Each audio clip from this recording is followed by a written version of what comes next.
I'm finally doing it after 7 years of meticulously tracking my makeup uses. I'm now finally able to tell you how much it would cost to apply a full face of makeup. There's a lot to go over in this video, so I will have timestamps in the description box.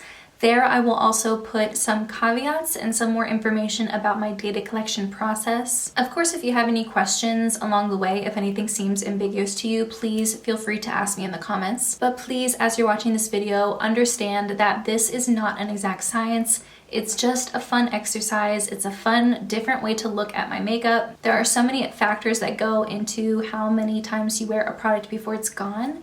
And so this is not going to be a universal number for everybody. I'll start by going through all of the products by category. I have 76 makeup products in this exercise, and I want to go through each of the categories with you so you can see what's the least expensive and most expensive brow product, what's the cheapest primer or setting spray. I learned a lot of really useful information in this, especially about the difference in value with travel sizes versus full size. So I'll go over that section first, and then in the second half of the video, I will calculate the cost of a full face within different scenarios. Let's start with brow products. I only have one brow gel that I've been able to track, and that's the one from Merit. And then I have 4 brow pencils, all of them from the drugstore, to talk about. I have 2 Merit products that I have in this exercise, the foundation stick and the brow gel. Merit has recently increased the amount of product that they put in their packaging, and so I've adjusted my cost per use information to account for the current sizes. The Merit brow gel came out to 8 cents per use. Something that really interested me is the e.l.f., NYX, Milani, and Ulta brow pencils are all relatively the same price. I think the e.l.f. one is the cheapest. That one I think is $6.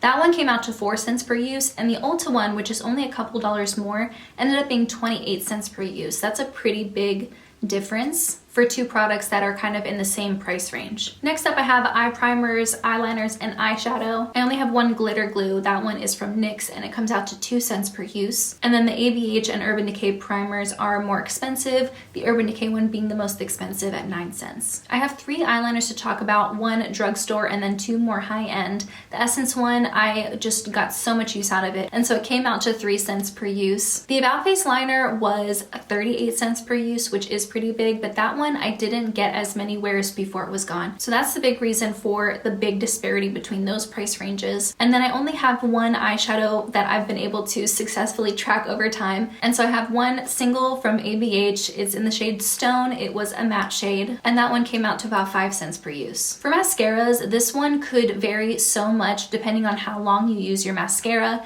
It's typically recommended that you wear a mascara for 3 to 6 months before moving on to another one. I know some people only wear it for 2 months, some people will stretch it out to a year or longer. For the sake of this exercise, to keep everything uniform, I calculated the cost per use of each of these 4 mascaras to account for 4 months of constant use. And I chose mascaras at 4 different price levels, Essence being the most affordable and Lancome being the most expensive. Next up is blush, bronzer, and contour. I have 2 blushes that I've been able to track over the years, one from Milani and one from Hourglass. So 2 very different price points. I only have 1 bronzer because all of the bronzers that I would finish and track would eventually get discontinued and aren't available anymore. And then I have 1 contour product, and that is the Contour One from Charlotte Tilbury. For highlighters, I only have 1 powder highlight to talk about, but I have 5 liquid highlights. The mini Becca Champagne Pop highlighter came out to 22 cents per use, and to me it does make sense that the 3 most affordable liquid highlight brands have the lowest cost per use. So you have the Wet n Wild Mega Glow liquid highlighter in the shade Halo Goodbye,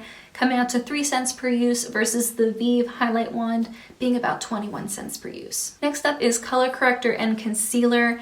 And this one is really interesting because I have been able to track the mini and full size of a couple different things. For the color correctors, the Tarte and the Exa color corrector end up coming out to 25 cents per use.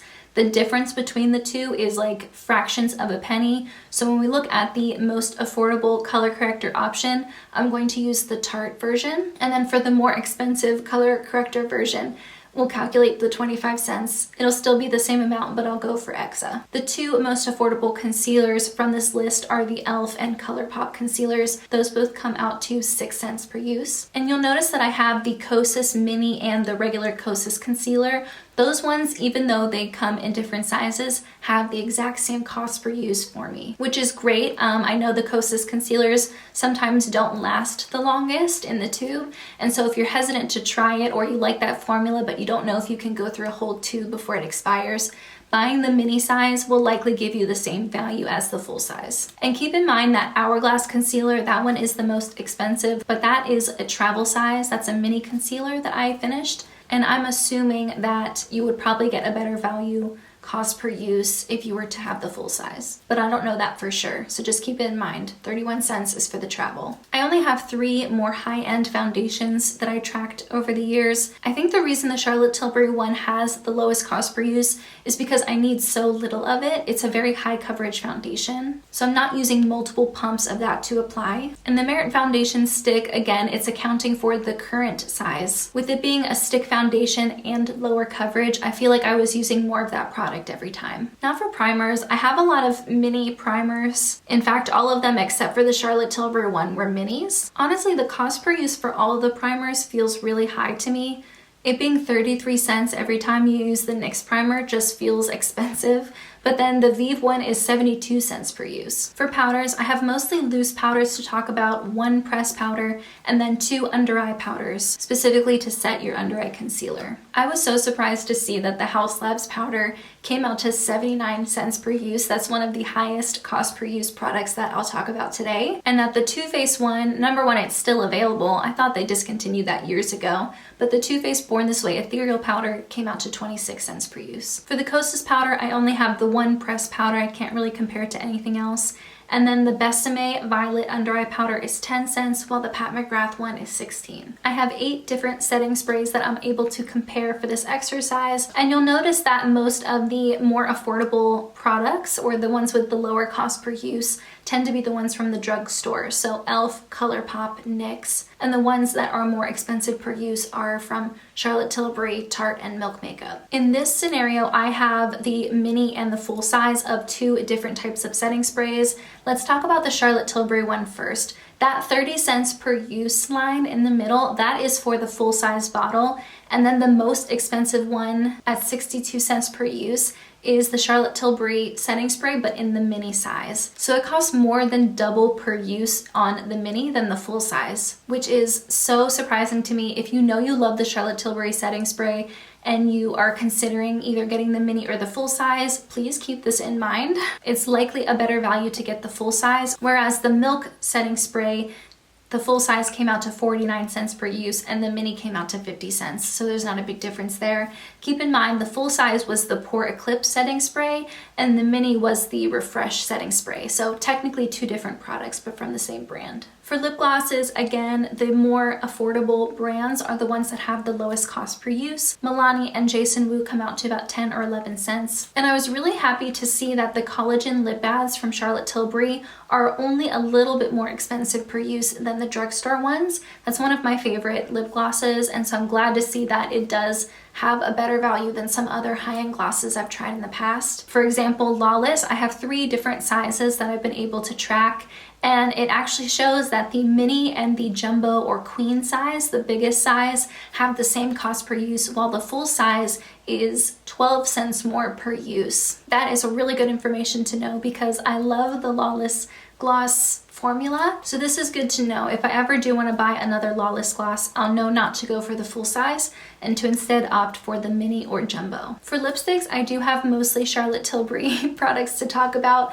Charlotte Tilbury makes one of my favorite formulas, the Kissing formula. The 2 satin formulas that I've worn are Pillow Talk and Bitch Perfect. Those came out to 14 and 17 cents per use respectively, whereas the matte version that I had in Pillow Talk Medium came out to about 16 cents per use. And then Romance Kiss is one of their hyaluronic Happy Kiss products, and that ended up being more expensive at 25 cents per use. The Ulta Gloss Stick came out to be the most affordable, and the M Cosmetics Click Stick in the shade Venetian Rose came out to being the most expensive for me. And lastly, Tinted Lip Balms. You'll see that the ColourPop one is the most affordable one, and that ends up having the lowest cost per use by far. The 2 Tarte mini ones that I have worn ended up being around the same, 24 and 25 cents per use. And then the Hourglass Volumizing Balm ended up being so much more expensive than I thought.